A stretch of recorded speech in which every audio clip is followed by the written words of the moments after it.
नमस्कार, स्वदेश न्यूज देख रहे हैं आप। मैं हूं आपके साथ राखी और बात करेंगे आरक्षण पर। महाभारत। मध्य प्रदेश में ओबीसी आरक्षण को लेकर सियासत लगातार जारी है। रविवार को ओबीसी महासभा ने मुख्यमंत्री शिवराज सिंह चौहान के खिलाफ प्रदर्शन करने का ऐलान किया था और सीएम हाउस के घेराव की चेतावनी दी थी, जिसके मद्देनजर प्रदेश की राजधानी भोपाल में भारी संख्या में पुलिस बल तैनात कर दिया गया। प्रदर्शन में शामिल होने आ रहे भीम आर्मी प्रमुख चंद्रशेखर रावण को पुलिस ने हिरासत में लिया। इसके अलावा ओबीसी महासभा के कई नेताओं को पुलिस ने गिरफ्तार किया। शहर में पुलिस चप्पे चप्पे पर तैनात की गई और समर्थकों को जेल भी भेजा गया। इनकी गिरफ्तारी पर प्रदेश कांग्रेस ने शिवराज सरकार पर हमला बोला है। पूर्व मुख्यमंत्री कमलनाथ ने ट्वीट कर लिखा कि पता नहीं शिवराज सरकार को ओबीसी वर्ग से परहेज क्यों है, सरकार उनके दमन पर क्यों उतारू हो गई है। भाजपा और उससे जुड़े संगठन को तमाम आयोजनों की छूट है, लेकिन ओबीसी वर्ग के आयोजन पर रोक क्यों लगा रहे हैं। उधर शिवराज सरकार के मंत्री भूपेंद्र सिंह ने कहा कि ओबीसी को लेकर लोग राजनीति कर रहे हैं, दूसरे संगठनों को जोड़कर प्रदेश का वातावरण खराब करना ये कांग्रेस कर इशारे पर हो रहा है। देखिए, मध्य प्रदेश सरकार ने ओबीसी वर्ग को 27% आरक्षण दिया। ओबीसी वर्ग को 27% आरक्षण मिले, इसके लिए प्रदेश सरकार ने देश के बड़े वकील हरीश साल्वे को सुप्रीम कोर्ट में खड़ा भी किया, जिसकी कल सुनवाई होगी। सरकार कह रही है कि हमने बहुत कुछ किया है, हमने वकील भी खड़ा किया है, हम 27% आरक्षण भी दे रहे हैं, और उसके बाद दूसरी तरफ कह रहे हैं कि कांग्रेस सिर्फ कुछ लोगों के इशारे, कुछ लोगों को ऐसा जोड़ा है कांग्रेस ने जो ये तमाम चीजें कर रहे हैं, कांग्रेस के इशारे पर ये हो रहा है। ये जो कुछ भी हो रहा है बहुत दिनों से हो रहा है। पूरा शीतकालीन सत्र भी देखिए इसके चलते चला गया, ऐसा का ऐसे ही।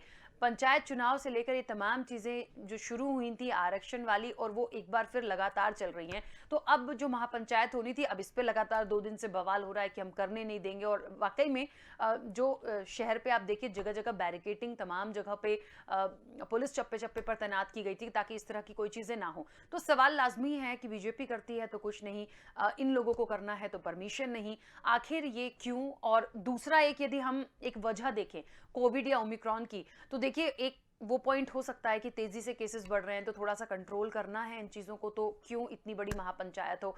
लेकिन सब अपनी अपनी जगह पे जो बात रख रहे हैं उसको बहुत गंभीरता से सोचना चाहिए। इस चर्चा को आगे बढ़ाऊंगी, कुछ प्रतिक्रिया है, पहले सुनते हैं। मध्य प्रदेश सरकार ने ओबीसी आरक्षण में जिस तरह से लीलाबाजी की है, उससे पिछड़ा वर्ग जाग चुका है। अब सिर्फ मध्य प्रदेश में शिवराज सिंह चौहान की सरकार चलने वाली नहीं है। क्या मांग है?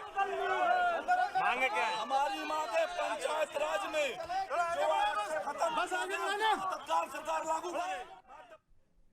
देखिए, सुना आपने, और किस तरीके से गिरफ्तारी हुई है, किस तरीके से इनको लेके जाया गया। आगे क्या होगा? अब एक नई चीज जरूर आ रही है कि यदि ये ऐसे ही करते रहेंगे कांग्रेस बीजेपी, तो कहीं ना कहीं तीसरा मोर्चा बनाकर लड़ेगा ओबीसी वर्ग।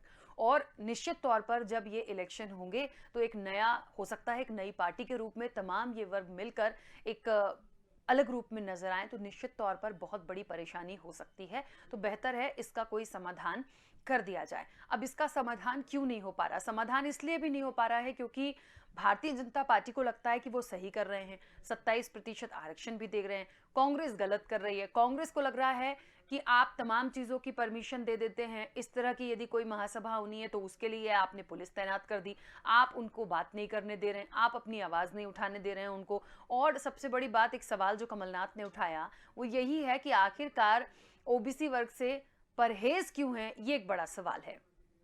चलिए कुछ और प्रतिक्रिया भी है, वो भी सुनते हैं। हमारी मांगे हैं कि हमारे ना तो बच्चों को एग्जाम में कोई आरक्षण दिया जा रहा, वो कहने को कहते हैं कि हम 27% दे रहे हैं, 14 और 8% भी मतलब ओबीसी को बच्चों को नहीं दे रहे हैं। हम तो ये कह रहे हैं राजनीतिक पार्टियां जो है वो रणनीति के तहत मतलब ये कर रहे हैं, है ना। और सभी लोग वहाँ पे भी, न्यायालयों में भी सभी जनरल लोग बैठे हुए हैं, सारे मतलब ये है ना। तो ये रणनीति के तहत पूरा आरक्षण खत्म करना चाह रहे हैं। और SC ST और SC भी आज हमारे साथ है, और हम ये रोकेंगे, आज रोकेंगे। हम रणनीतियाँ बना, आरक्षण दिया जाए ओबीसी के बच्चों को, सभी को। मतलब ये चीज़ स्कॉलरशिप भी बहुत कम कर दी है अभी शासन ने। जो मिलना था उस समय जब 40-40 हज़ार मिलती थी, आज वो 20-20 हज़ार रुपये नहीं दे रहे हैं। मतलब है कि सरकार कोई दमनकारी नीति अपनाए, कहीं इस तरह से लोगों को परेशान करे, तो कांग्रेस पार्टी ऐसे समय में हमेशा सहयोग में, समर्थन में, साथ में खड़ी होगी। ये हमारी नैतिक जिम्मेदारी है। और वही काम हमारे नेता प्रतिपक्ष आदरणीय कमलनाथ जी जो पीसीसी प्रेसिडेंट है, उनके मार्गदर्शन में हम सारे लोग विधेयक में प्रावधान किया जिसके खिलाफ कांग्रेस 5 बार हाई कोर्ट गई, 2 बार सुप्रीम कोर्ट गई और कांग्रेस के सुप्रीम कोर्ट जाने के कारण ओबीसी के आरक्षण पर रोक लगी। उस आरक्षण पर रोक के बावजूद भी हमारी सरकार ने किसी भी कीमत पर ओबीसी को आरक्षण मिले, इसके लिए हम लोगों ने देखिए, सबका अपना अपना पक्ष है, लेकिन इसका निराकरण करने के लिए अब ऐसा लग रहा है कि आने वाले समय में इन लोगों को एक अलग मोर्चा ही क्या बनाना पड़ेगा। तो निश्चित तौर पर ये एक बड़ी दुविधा भी हो गई है, बड़ी परेशानी भी हो गई है। और जो कुछ भी हो रहा है, इसका मैसेज जो विधानसभा चुनाव की तैयारियां अभी से दोनों दल जो कर रहे हैं, वो निश्चित तौर पर इनको एक मुसीबत हो सकती है, परेशानी वहां पर आ सकती है।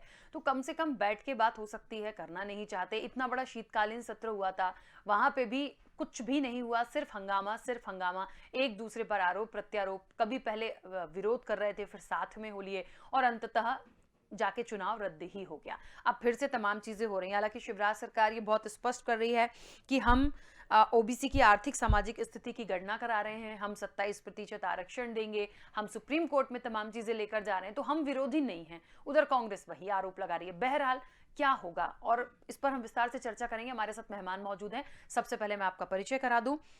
कांग्रेस का पक्ष रखने के लिए डॉक्टर अमीनुल खान सूरी हमारे साथ जुड़ेंगे। डॉक्टर अमीनुल खान सूरी जी, आपका बहुत स्वागत चर्चा में जुड़ने के लिए। बीजेपी का पक्ष रखने के लिए सनवर पटेल जी हमारे साथ जुड़ेंगे। सनवर जी, आपका भी बहुत स्वागत है। और ओबीसी महासभा के राष्ट्रीय महासचिव हैं तुलसीराम पटेल जी। तुलसीराम पटेल जी, आपका भी बहुत स्वागत है।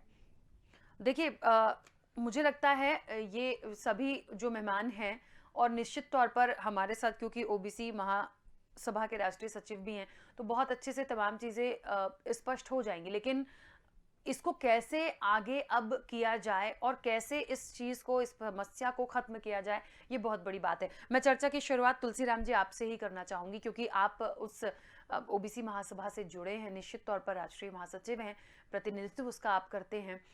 अब जो तीसरा मोर्चा बनाने की तैयारी है, क्या सही यही एक आखिरी ऑप्शन रह गया है, इसके अलावा और कुछ नहीं?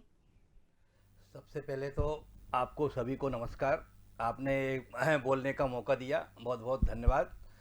देखिए, अखिल भारतीय ओबीसी महासभा आज अपना हक मांगने के लिए एक शांतिपूर्ण ढंग से अपना एक ज्ञापन देना चाहती थी और अपना पक्ष रखना चाहते थे, परंतु शासन प्रशासन ने जो आज जो क्रूरता की जो हद पार कर दी, हमारे ओबीसी के सारे पदाधिकारियों को कल से ही नज़रबंद कर दिया।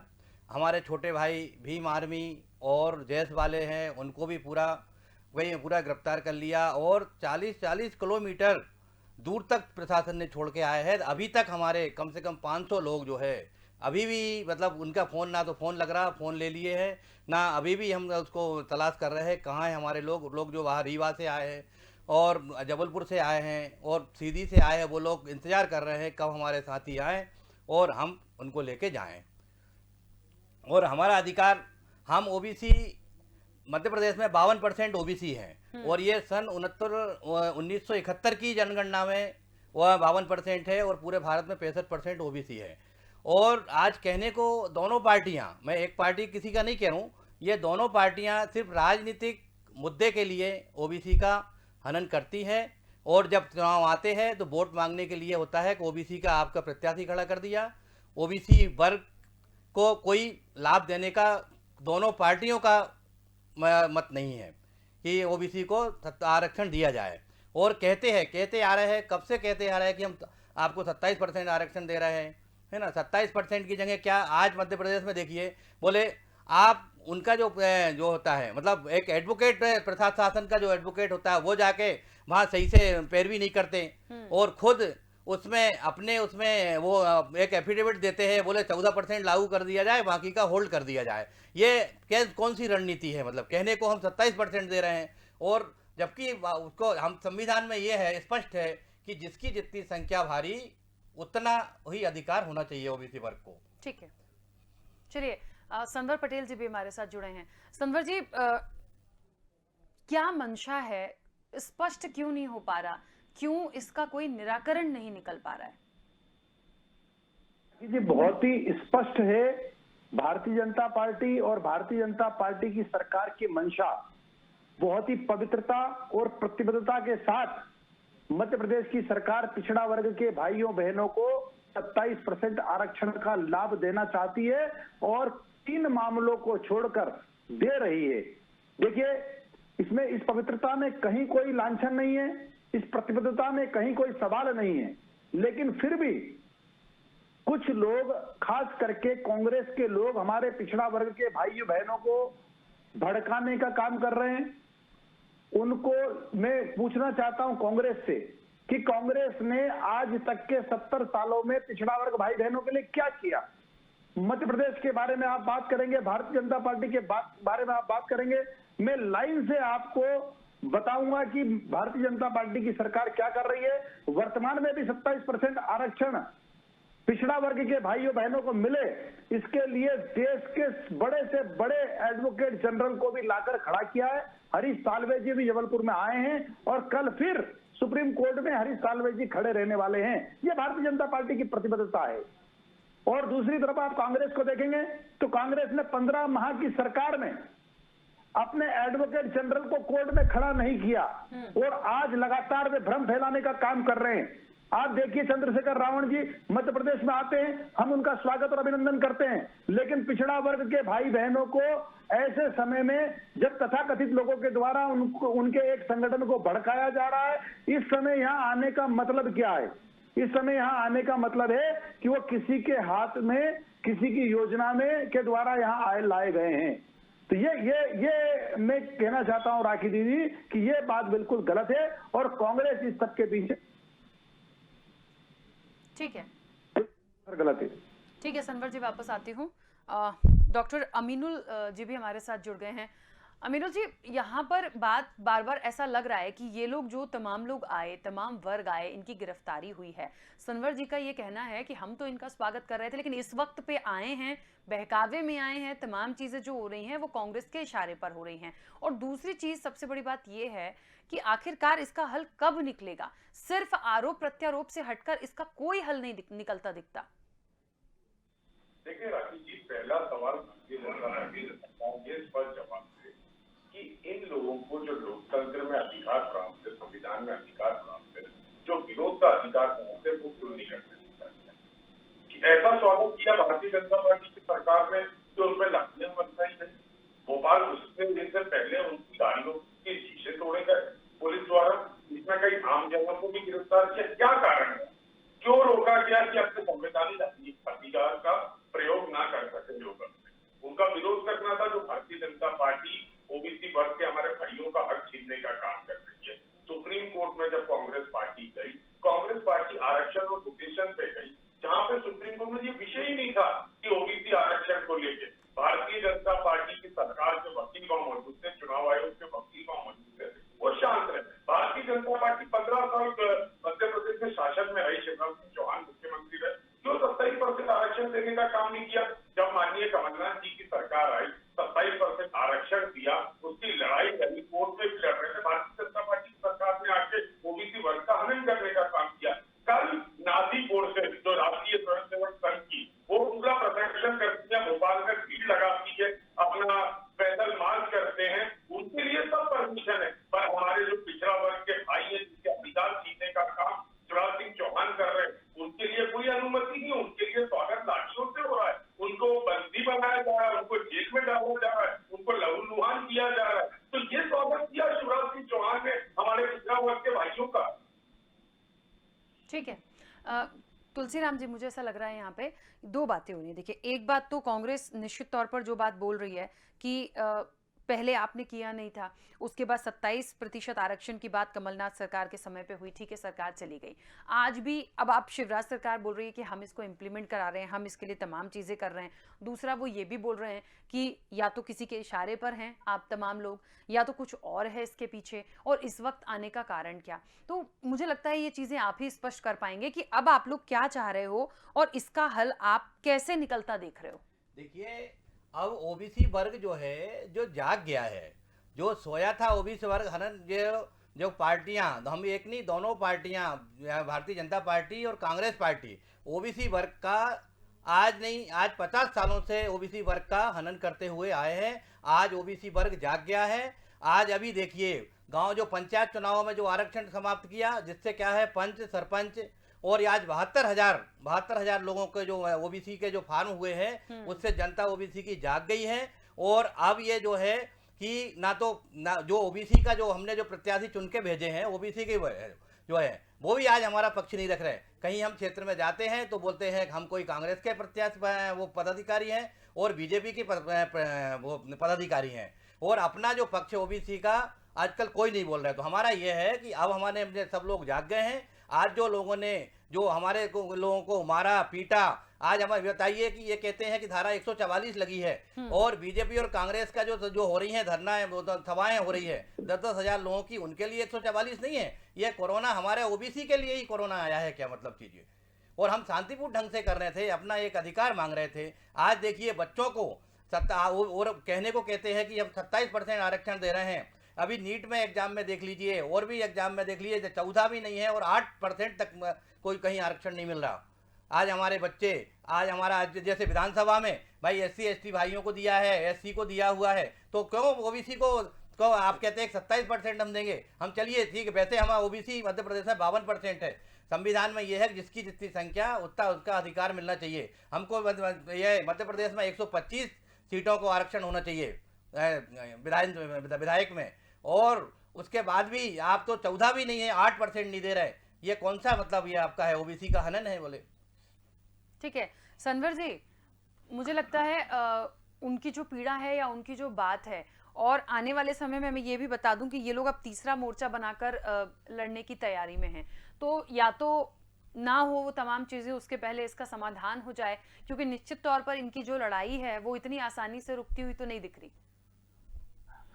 देखिए राखी जी, मैंने पहले भी कहा है कि भारतीय जनता पार्टी पूरी पवित्रता से, पूरी प्रतिबद्धता के साथ पिछड़ा वर्ग के लोगों के जीवन स्तर को कैसे सुधारा जाए, वो कैसे मुख्य धारा में आए, कैसे उनका मुख्य धारा में उदय हो, इसके लिए पूरी तरह प्रतिबद्ध है।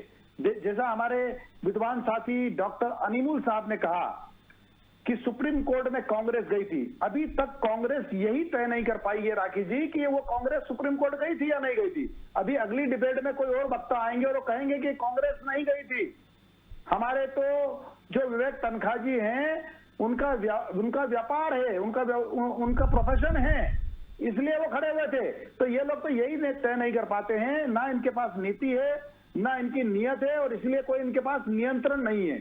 और नियंत्रण नहीं है, उसी का परिणाम है कि कांग्रेस आज तक ये अधिकृत रूप से तय नहीं कर पाई है कि सुप्रीम कोर्ट गई थी या नहीं गई थी। लेकिन मैं अनिमोल जी को धन्यवाद देता हूं, उनका अभिनंदन करता हूं कि उन्होंने कम से कम ये माना कि वो सुप्रीम कोर्ट गए थे। अब वो सुप्रीम कोर्ट गए थे, वो कह रहे हैं कि हम सुप्रीम कोर्ट गए थे चुनाव को रुकवाने के लिए। देखिए सुप्रीम कोर्ट आप किस मंशा से गए थे, किस नियत से गए थे, परिणाम सामने आया कि पिछड़ा वर्ग के आरक्षण को सुप्रीम कोर्ट ने रोका। ये आपके जाने से हुआ है। जब आपको कोर्ट जाना था जबलपुर 15 माह की सरकार में, तब आप कोर्ट गए नहीं। जब चुनाव के दौरान आपको नहीं जाना चाहिए, तब आप वहां गए, और खुद तय नहीं कर पाते हैं कि हम क्या कहें, गए या नहीं गए। आपने कहा कि 27% आरक्षण कांग्रेस ने दिया 15 माह की सरकार में, आपने बिल्कुल सही कहा, लेकिन आरक्षण दिया नहीं। आपने सिर्फ आरक्षण देने की घोषणा की, जैसे कांग्रेस ने हमेशा घोषणाएं बड़ी बड़ी की है। कांग्रेस ने कहा था कि हम गरीबी हटाएंगे, गरीबी हटाई? कभी नहीं हटाई, क्योंकि कांग्रेस का नारा है गरीबी हटाने का, करने का नहीं है। भारतीय जनता पार्टी काम करती है, भारतीय जनता पार्टी ने गरीबी हटाने का काम किया। देखिए आप हमेशा नारे पर बात करते हैं, आपने ये बात सही है कि घोषणा की थी, लेकिन पीछे के रास्ते से जाकर स्टे ले लिया। और भारतीय जनता पार्टी पूरी प्रतिबद्धता के साथ, बड़े से बड़े एडवोकेटों के साथ इस स्टे को रुकवाने का काम कर रही है, इसको हटाने का काम कर रही है। आपने कहा राष्ट्रीय सेवक संघ के बारे में कि उनका पथ संचलन पूरी सोशल डिस्टेंसिंग के साथ पथ संचलन निकला, कोरोना के पूरे नियमों का पालन करने के साथ पथ संचलन निकला, और आगे भी सारे आयोजन मध्य प्रदेश में किसी भी संगठन के हो, वो पूरे पूरे कोरोना के नियमों के साथ होना चाहिए। ये भारतीय जनता पार्टी का कहना है, ये हमारा कहना है राखी जी। और पिछड़ा वर्ग के लोगों के साथ पूरा न्याय हो, उनको 27% आरक्षण मिले, इसके लिए भारतीय जनता पार्टी की सरकार पूरी प्रतिबद्धता के साथ खड़ी है। तो आज ये लोग जो एक महापंचायत करने आए थे सनवर जी, इनको अपनी बात रखने का मौका क्यों नहीं दिया गया? देखिए, इसमें आए हमारे तुलसीराम जी, उनका स्वागत है, उनका अभिनंदन है। लेकिन आप बताइए कि चंद्रशेखर रावण जी कहां से आए पिछड़ा वर्ग के नेता के रूप में? आप बताइए कि जयस कहां से आई पिछड़ा वर्ग के नेता के रूप में? ये इसमें राजनीति की जा रही है, पिछड़ा वर्ग का उत्थान नहीं किया जा रहा है। पिछड़ा वर्ग के लोगों के साथ राजनीति करने का काम कांग्रेस कर रही है। और आप अगर इसको सिलसिले से देखेंगे तो इसके पीछे कांग्रेस है। तुलसीराम जी कुछ कहना चाह रहे हैं, बोलिए। ये जो है, इनका कहना ये है कि ये राजनीति कर रहे हैं।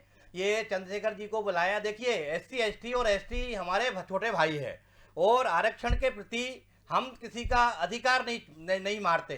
और OBC ये कहती है जितना SC ST को भी मिलना चाहिए, SC को भी मिलना चाहिए, और OBC को भी पूरा अधिकार मिलना चाहिए। आज कहने को आप कह रहे हैं कि सुप्रीम कोर्ट में गए हैं और भारतीय जनता पार्टी के अधिवक्ता जो है, और उसी समय सुप्रीम कोर्ट में अधिवक्ता, तो उस समय जब जो बहस चल रही थी पंचायत चुनाव वाली और ये जिला पंचायत जनपद वाली, उस समय बीजेपी का कोई अधिवक्ता उपस्थित नहीं था कोर्ट में, और ना किसी उसी में किसी अपना पक्ष रखा। जब OBC सुप्रीम कोर्ट ने जब दिया, जितना जो सही से अपना पक्ष नहीं रखा पूरा, ये ना अधिवक्ताओं को पूरा उसका मसाला दिया गया। अधिवक्ता या सुप्रीम कोर्ट भी क्या करेगा? मतलब जो आपको जो प्रोवाइड करेंगे, जो मतलब पूरा अपना यहाँ का जो OBC के लिए देंगे, तो जब तो अधिवक्ता या कोर्ट भी न्याय करेगी। और तो यहाँ से बीजेपी सरकार ने ना तो कोई यहाँ से मतलब समर्थन दिया, ना कोई उनके सही से उसकी पैरवी की। ठीक है, ये बात वाकई में बार बार आती है, कौन गया नहीं गया, किसने पैरवी की किसने नहीं की, लेकिन इसका जो हल है ना, वो मुझे नहीं लग रहा है कि, और ज्यादा शायद इसके लिए बहुत कुछ देखना पड़ेगा। अमीनुल जी अपनी बात रखिए, कुछ कहना चाह रहे थे। देखिए, मैं इतिहास में जानना चाहता हूँ, जब विश्वनाथ प्रताप सिंह की भारतीय जनता पार्टी संबंधित सरकार, उन्होंने मंडल आयोग का गठन किया। मंडल आयोग की सिफारिशों को लागू करने के लिए अन्य पिछड़ा वर्ग के लिए आरक्षण को ले जाए, पिछड़ा वर्ग को आरक्षण की परिस्थिति में ले जाए, तो भारतीय जनता पार्टी ने विश्वनाथ प्रताप सिंह की सरकार से समर्थन वापस ले लिया था मंडल आयोग की सिफारिशें लागू करने। तो ये पिछड़ा वर्ग विरोधी तो आज से 30 साल पुराने है, जब से उन्होंने जन्म लिया, जब से भारतीय जनता पार्टी के पैदा हुई, तब से ये पिछड़ा वर्ग का विरोध आज तक करते आए और आगे भी करते हैं।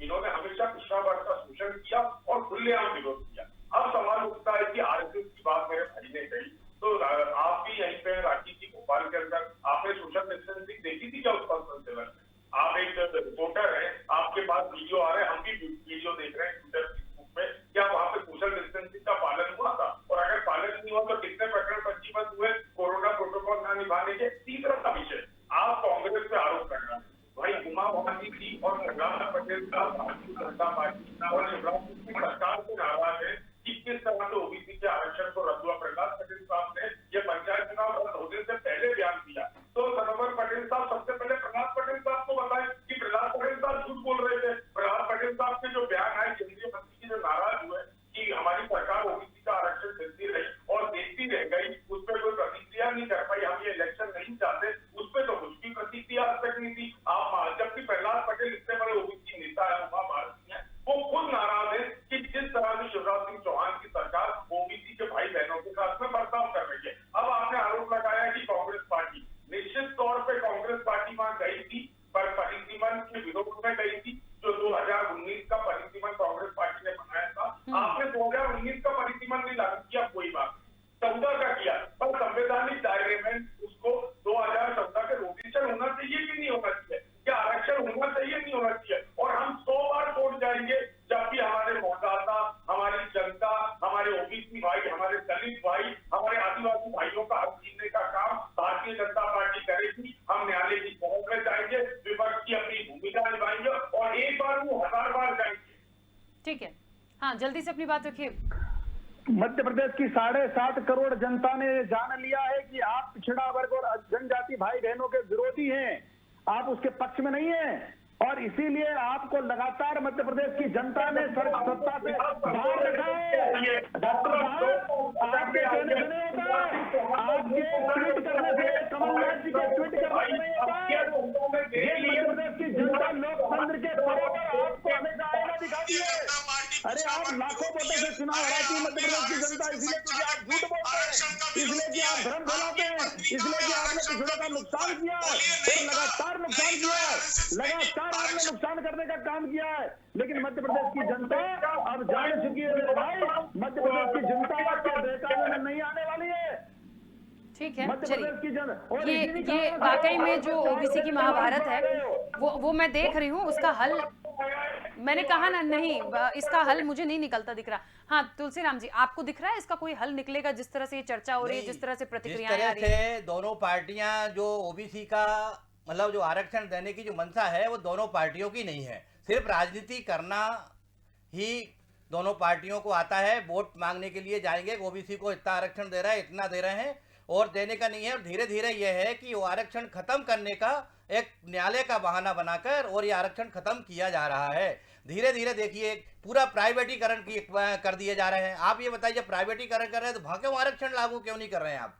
भाई अगर आपको आरक्षण की नियत है, आपकी केंद्र की है, प्रदेश की है, जैसे किसी को भाई रेलवे को आपने मतलब कर दिया, मतलब प्राइवेटीकरण कर दिया, देखते देखते एयरपोर्ट को कर दिया, तो वहां भी आरक्षण क्यों लागू नहीं कर रहे हैं आप? मतलब चीज वहां भी लागू करना चाहिए। विधानसभा में हम जो कब से मांग कर रहे हैं, आज 30 साल से मांग कर रहे हैं ओबीसी, हम जो छोटे भाइयों को जो दिया है SC SC ST को आरक्षण, तो ओबीसी को क्यों नहीं दे रहा है? आप कह रहे हैं कि हम 27% आरक्षण दे रहे हैं, तो कहां से आरक्षण दे रहे हैं आप बताइए? नगर पालिकाओं में, नगर निगम में मतलब कितना आरक्षण दे रहे हैं आप? जो जितनी जनसंख्या है उतना तो दीजिए। और अगर ये नहीं देंगे तब ओबीसी भाई जाग गए हैं, और अब ये ओबीसी अब ये छीन के ले लेगी अपना अधिकार। और ये कुछ दिन में आप ऐसी पार्टी आएगी, तीसरी पार्टी, जो आपको जो ओबीसी वर्ग जो के चुनाव लड़ेंगे और ओबीसी की सरकार बनेगी। देखिए प्रदेश की सरकार कितने % में बनती है?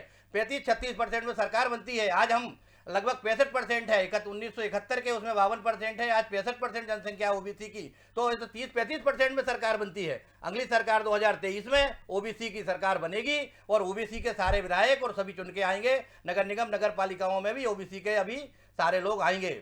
ठीक है। देखिए जो अब तय कर लिया है उसमें हो सकता है बीच में कुछ अच्छा एक निष्कर्ष निकल आए, या फिर आगे यदि यही होगा तो फिर यही देखेंगे। लेकिन हाँ, इसका कुछ ना कुछ हल जरूर निकलना चाहिए, आरोप प्रत्यारोप से हटकर। समय की सीमा है। आप सभी मेहमानों का बहुत शुक्रिया इस चर्चा में जुड़ने के लिए। तो ओबीसी पर निश्चित तौर पर महाभारत तो है और बहुत समय से चली आ रही है, पंचायत महाभारत सब हो रही है, इसका हल निकलता नहीं दिख रहा। इस पर कुछ ना कुछ जल्द से जल्द करना होगा। फिलहाल चर्चा में इतना ही। बने रहिए स्वदेश न्यूज के साथ। सबसे पहले देश।